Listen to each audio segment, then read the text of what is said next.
James, how are you? I'm fine, Geraldine. Yes, today we're going to talk about what? A laptop life? Living a laptop life, yes? Yeah, it's a very popular way to live these days. If you have a laptop and are a knowledge worker, a lot of us have the ability to be able to work remotely, and lots of great things about that lifestyle. But there's also some places where we can trip up, and it's important to be aware of a Yeah. few of those things.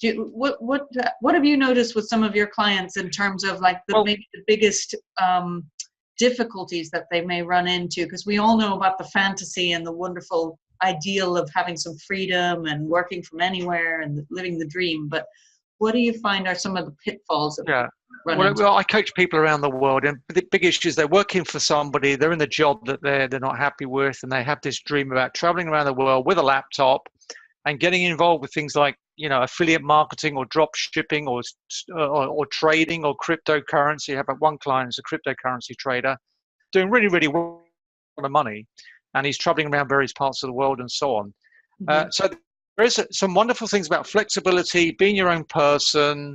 If you've got the right kind of vehicle online, you can be making very, very good money. However, you've always got to look at the downside as well. We've always got to hedge for the downside or manage for the downside. And one Hmm. thing I've noticed that with some of my clients, they have a real issue about staying motivated. So although you've got the laptop life and you've got a drop shipping business, a lot of them need structure. So when you work for a company, you have a structure. You have an office to go to. You meet Sure. your co-workers and boss and stuff like that. And you've got a structure which you slot into quite easily. But when you're working for yourself, traveling around, being a kind of what I call a knowledge worker or a Hmm.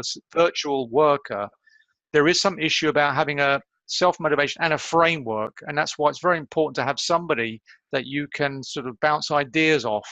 I find a lot of people have a laptop life, some of them who try to do it alone, they really get challenged. It's good to have, like we're working as a sort of like a team.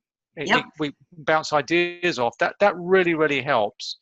And also the thing is, I think you've mentioned this before, technology, as good as it is, can't replace the human connection. Like, you might be traveling around the world with a laptop, your family is in the UK or the States, wherever it might be, and you're somewhere else in Southeast Asia, is very exotic and so on, but you're missing your family, your friends, and your culture. So Yeah. maybe you can enlighten us a bit on that one, Geraldine. Yeah, absolutely. Well, I currently I actually am doing semi the laptop lifestyle.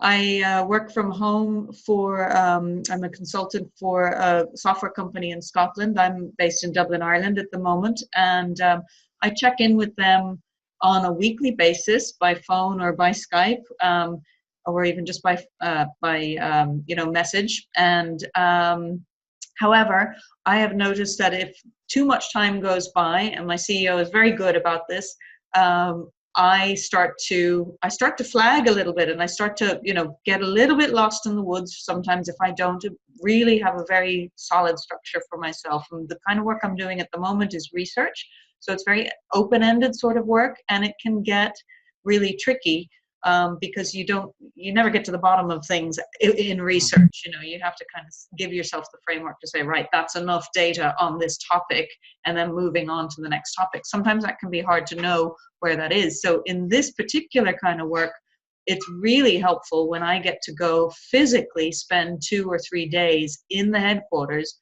with the team, because it just puts me right back in that human zone of being able to collaborate much better, much faster. Ideas are cross-pollinated far more quickly.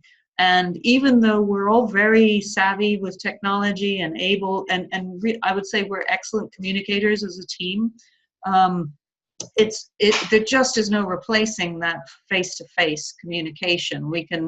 I can already tell when I'm on to a good idea just by the body language that I'm picking up from, and the energy in the room for my teammates, and it makes such a huge difference. So I know that for people who are working remotely, one of the biggest helps they can give themselves is continually connect with whoever it is that they're either trying to be accountable to, whether that's the boss, whether that's the client.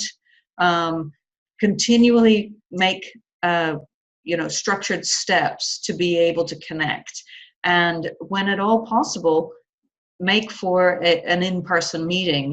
Like it was great. I know a couple months ago, you and I were able to spontaneously meet for a day in London. And that was like worth 5 or 6 of our virtual meetings to me. Even though it was only a couple of hours that we spent time together. There's just something that's irreplaceable about that. And the generation of ideas change when you're actually having a face-to-face. It's just a different quality of ideas exchange.